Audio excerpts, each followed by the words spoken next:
ஒரு இளம் மன்னன் இரகசியமாக இரண்டு பேரை சந்திக்கிறான். சாணக்கியர் மற்றும் கிருஷ்ணர். மன்னன் கேள்வி சுலபம். என் எதிரி பலமானவன், நான் அவனை எப்படி வெல்லலாம்? சாணக்கியர் சிரிக்காமல் சொன்னார், எதிரியை வெல்ல முன்னாடி உன் பயத்தை வெல். பயம் இருக்கிறவன் அரசன் அல்ல, அவன் ஒரு காய்கறி. கிருஷ்ணர் மெதுவாக பார்த்தார். பயம் இருக்காதவன் ஆபத்து. பயம் ஒரு சிக்னல். ஆனா பயம்தான் உன்னை நடத்தினா அது அடிமை. மன்னன் குழம்பினான். அப்படின்னா நான் என்ன செய்யணும்?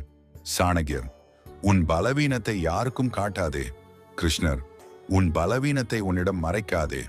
அரங்கம் அமைதி. மன்னன் புரிந்து கொண்டான். எதிரி ராஜ்யமில்லை அவனோட பெரிய பிரச்சனை. அவன் உள்ளேயே இரு குரல்கள் தான். அந்த நாள் அவன் போருக்கு போகவில்லை. முதலில் அவன் மனதை ஆள கற்றுக்கொண்டான். ஒரு ராஜ்யத்தை ஆள முன்னாடி உன் மனதை ஆள். அதுக்கு தந்திரமும் வேண்டும், தர்மமும் வேண்டும்.